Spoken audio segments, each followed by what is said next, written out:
প্রিয় দেশবাসী, আপনারা দেখেছেন যে বাংলাদেশে আজকে যে অথর্ব অযোগ্য সরকার বাংলাদেশের ঘাড়ে বসে চেপেছে, যার কারণে আজকে বাংলাদেশের অর্থনীতি, সমাজনীতি, রাষ্ট্রনীতি সমস্ত পরতে পরতে আজকে ডেভেলপ তো দূরের কথা, দুর্বিষহ এক অবস্থা আজকে চেপে বসেছে। আপনারা জানেন যে সরকার একটা ম্যাটিকুলাস ডিজাইনের মধ্যে দিয়ে আজকে রাষ্ট্র গঠন করেছে, যার দরুন তারা আজকে নিজেরা বিশ্বমঞ্চে গিয়ে সেটা স্বীকার করেছে।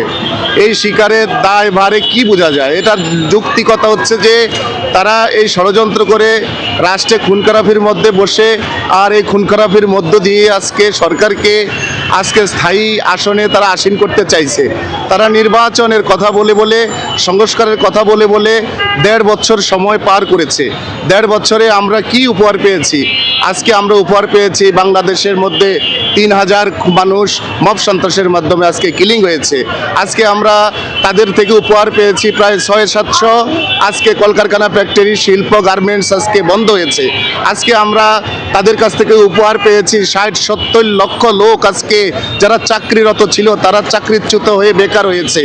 আজকে আমরা পেয়েছি বাংলাদেশের যে জিডিপি 73 সূচকে ছিল সেটাকে 3 সূচকে এনে তারা নামিয়েছে।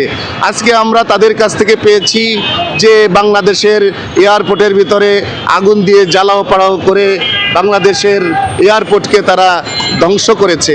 আজকে আমরা দেখেছি যে তারা নিরাপত্তা বাহিনী, পুলিশকে তারা মব সন্ত্রাসের মাধ্যমে তারা প্রেশার ক্রিয়েট করে তাদের আইনকে তারা প্রয়োগ করতে পারছে না, বরঞ্চ তারা আজকে দেখা গিয়েছে যে তাদের এই সমন্বয়ক গং যারা এনসিপি নামে আজকে লাইসেন্স নিয়েছে, এই খুনি ইন্ডিমিনিটি আইন জারি করে আজকে দেখা গিয়েছে যে আজকে কতগুলো মা বোন আজকে নির্যাতিত, নিপীড়িত হয়েছে, ইজ্জত হারিয়েছে। বাংলাদেশের মধ্যে এমন অনেক জায়গায় এখন দেখা গেছে যে বাচ্চা শিশু এবং লাশকে পর্যন্ত এখন আজকে রেপ করা হচ্ছে। আজকে যেখানে আইন নাই, যেখানে আইনের বলয় নাই, যেখানে কোনো নিরাপত্তা নাই, আজকে কয়েকদিন আগে আমরা দেখেছি যে এই সরকার আজকে এই সরকারকে আমরা স্থায়ী হতে দিতে চাইতাম যদি তারা আজকে কোনো ডেভেলপ করতে পারত। আমরা চাই এই সরকার যদি নিজেদের যদি আখের ভুল বুঝে তারা নির্বাচন দিয়ে বিদায় নেয় তাহলে আমরা তাদেরকে ওয়েলকাম জানাই। আর তারা যদি নির্বাচন না দিয়ে এই সন্ত্রাসী কার্যক্রম করতে থাকে তাহলে অবশ্যই বাংলার জনগণ এই সরকারকে যেভাবে আজকে লুটপাট করছে সেভাবে লুটপাটের জবাব মুক্তিযুদ্ধের চেতনায় দিবে আজকে বিজয় দিবস।